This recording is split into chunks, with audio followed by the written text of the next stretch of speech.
I'm joined by Steve Cosham, the National Disaster Coordinator. Earlier today, we convened an Emergency Measures Organization meeting with all the relevant agencies to get the latest updates regarding Tropical Storm Paulette. Tropical Storm Paulette is expected to intensify into a hurricane, and it poses a threat to Bermuda. As of this afternoon, the Bermuda Weather Service indicated that Tropical Storm Paulette is currently over 800 nautical miles away to the southeast of Bermuda. It is expected to come within 100 nautical miles within the next 72 hours. The Bermuda Weather Service now expects Paulette's closest approach on Monday. Over the weekend, Bermuda can expect to experience a progressed intensification of the storm, and it is expected to increase to hurricane strength by late Sunday. In light of this, I want to issue some critical reminders to the community, particularly as it relates to public safety and storm preparedness. As we've all seen, the 2020 hurricane season has been particularly active, and now we're facing the impact of a severe storm. I'm urging the public to take the remainder of today and the weekend to ensure that their storm preparations are complete.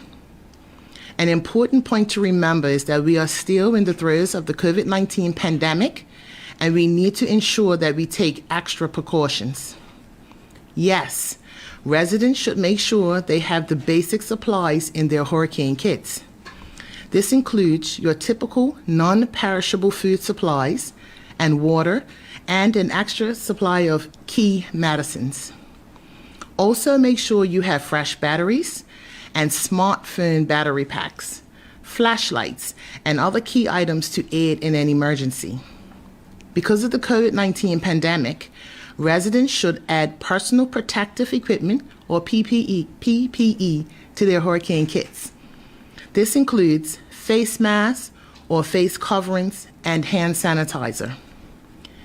There should be enough PPE to last for 7 days for each member of your household. This weekend, you should be finalizing any routine cleanup or any repair activities around your homes, as well as ensuring that your marine vessels are secure. We are anticipating that Paulette will cause some challenges for those living in low-lying sea level areas. So we are urging those residents to take the necessary safety precautions. As we know, our public schools are set to resume on Monday. However, any decisions regarding the closure of schools, suspension of public transport, closure of government offices, or curtailing any other government services due to the storm will be shared following our EMO meeting tomorrow afternoon. The public will be properly advised of any major decisions that affect them. Additionally, the Bermuda Police Service, the Royal Bermuda Regiment, the Parks Department, and the Ministry of Public Works are mobilizing their resources in the east, west, and central areas of the island to ensure safety and security. Following our EMO meeting tomorrow, we will also be able to provide more information regarding the government shelter at Cedar Bridge. As an added note, the Ministry of Health will also provide an update regarding its COVID-19 testing, and should be affected by the impending storm. Lastly, before I turn it over to the National Disaster Coordinator, who will provide you with a general update on the new location of our Hurricane Operations Center, as well as any other operational matters, I wish to stress to the community to please exercise good judgment and common sense during this storm. Please be safe. Please exercise physical distancing when you are shopping for your supplies or if you intend to ride out the storm with others. Please take steps to protect your families.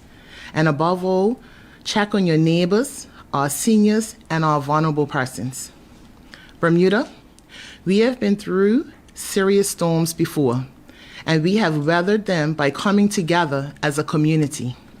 So let's continue to look out for one another as we weather Paulette.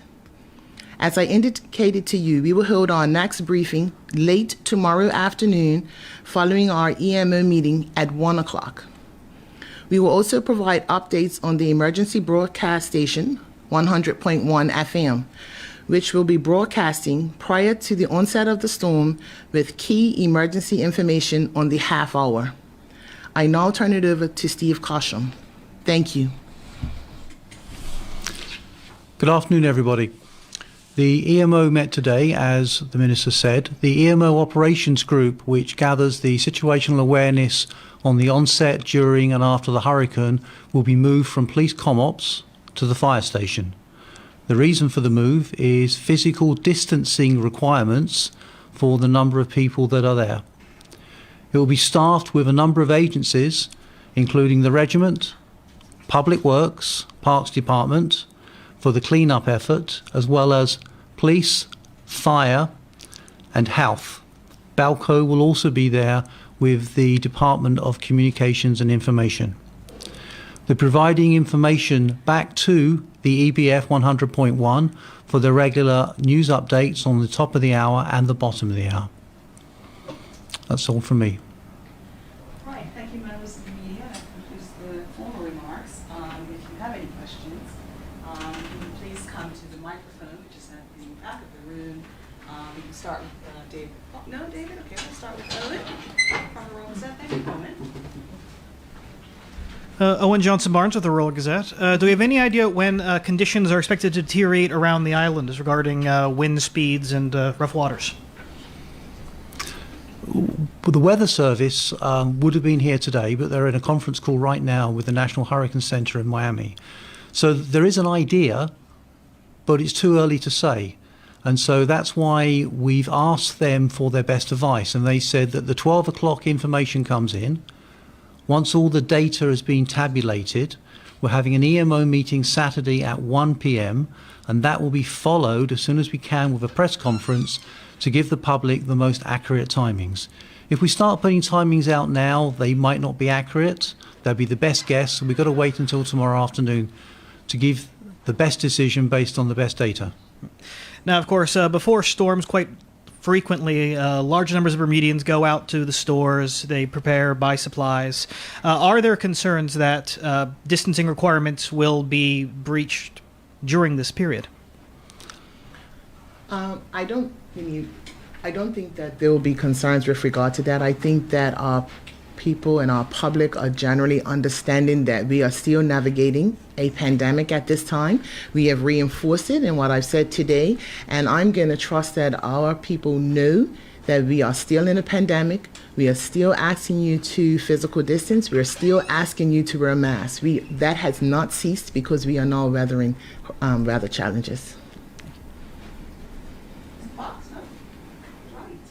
If there are no further questions from the members of the media today, that concludes our press briefing. And should you be so inclined, we will see you here tomorrow. Thank you very much. Thank you. Thank you.